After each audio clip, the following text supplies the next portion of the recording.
بسم اللہ الرحمن الرحیم۔ حضرت عثمان رضی اللہ عنہ۔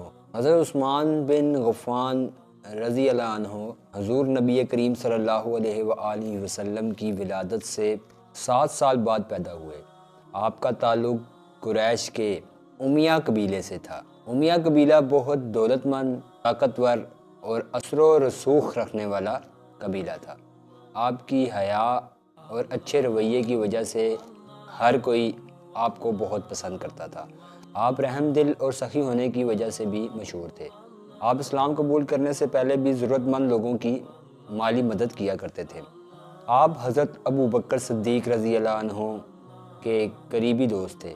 حضرت ابو بکر صدیق ہی آپ کو اسلام کی طرف لائے تھے۔ اس وقت حضرت عثمان غنی رضی اللہ عنہ کی عمر 34 سال تھی۔ حضرت عثمان رضی اللہ عنہ نبی کریم صلی اللہ علیہ وآلہ وسلم کے قریبی ساتھیوں میں سے تھے۔ حضرت عثمان غنی رضی اللہ عنہ نے بہت گہرائی سے اسلام کا مطالعہ کیا۔ آپ ان چند لوگوں میں سے تھے جنہوں نے قرآن کریم کی کتابت کی۔ اسلام قبول کرنے کے کچھ سال بعد آپ کی شادی نبی کریم صلی اللہ علیہ وآلہ وسلم کی صاحبزادی حضرت رقیہ رضی اللہ عنہ سے ہوگی۔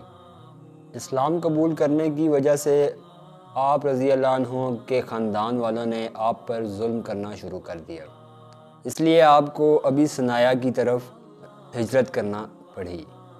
کچھ عرصے کے بعد آپ مکہ واپس آ گئے، لیکن جلد ہی باقی مسلمانوں کے ساتھ آپ مدینہ کی طرف ہجرت کر گئے۔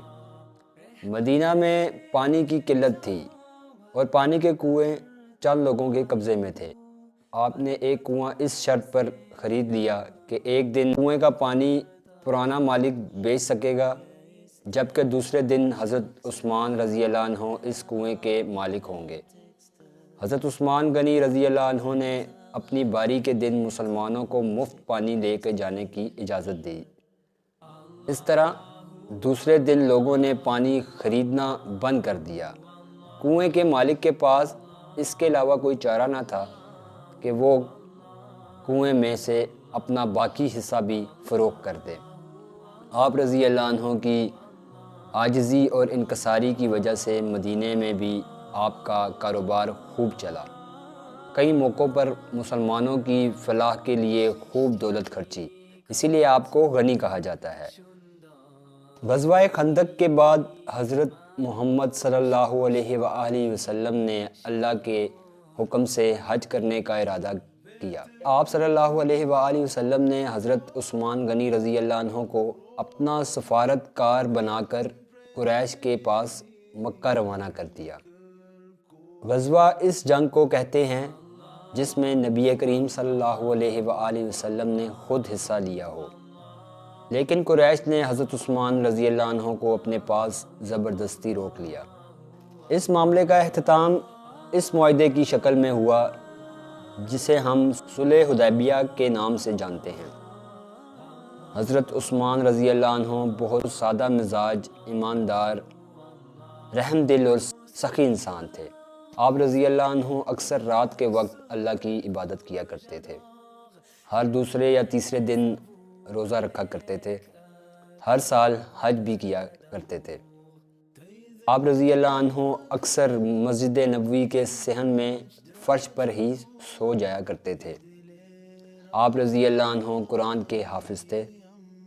حضرت عثمان رضی اللہ عنہ جب خلیفہ بنے تو آپ نے حضرت ابو بکر صدیق اور حضرت عثمان رضی اللہ عنہ کے دور کی روایات کو جاری رکھا، جن میں لوگوں کو انصاف ملا کرتا تھا، لوگوں کی فلاح و بہبود پر کام کیا جاتا تھا، اللہ کی راہ میں جہاد کر کے اسلام کا بول بالا کیا جاتا تھا۔ آپ رضی اللہ عنہ کے دور میں بحری فوج بنائی گئی۔ آپ رضی اللہ عنہ نے بہت سے صحابہ کرام کو اپنے زیر اہتمام صوبوں اور علاقوں میں قائم مقام نمائندہ مقرر کیا۔ آپ رضی اللہ عنہ نے مسلمانوں کی آسانی کے لیے قرآن مجید کو ایک جگہ اکٹھا کیا اور قرآن مجید کے بے شمار نسخے تیار کر کے پوری دنیا کے مسلمانوں تک پہنچائے۔ حضرت عمر رضی اللہ عنہ کی خلافت 12 سال تک قائم رہی۔ پہلے 6 سال بہت سکون اور امن سے گزرے، لیکن آپ کی خلافت کے آخری دور میں بغاوت نے سر اٹھانا شروع کر دیا۔ یہودیوں اور دوسرے اسلام کے دشمنوں نے اس صورتحال کا فائدہ اٹھایا اور سازشیں کرنا شروع کر دیں۔ انہوں نے سر عام الزامات اور دشمنی کا اظہار شروع کر دیا۔ دوست اور دشمن کا فرق مشکل ہو گیا۔ ایک دن باغیوں نے آپ کے گھر کو گھیر لیا۔ وہ آپ پر حملہ کر کے آپ کو شہید کرنا چاہتے تھے۔ جب آپ رضی اللہ عنہ کو شہید کیا گیا، اس وقت آپ قرآن کریم کی تلاوت کر رہے تھے۔ آپ کی شہادت جمعہ کے دن ہوئی۔ آپ رضی اللہ عنہ 84 سال کی عمر میں شہید ہوئے۔ اللہ اور اللہ کے رسول صلی اللہ علیہ وآلہ وسلم سے آپ کی محبت نے آپ کو زندگی کے آخری حصے میں بھی مضبوط اور مطمئن رکھا۔ وآخر دعوانا الحمد للہ رب العالمین۔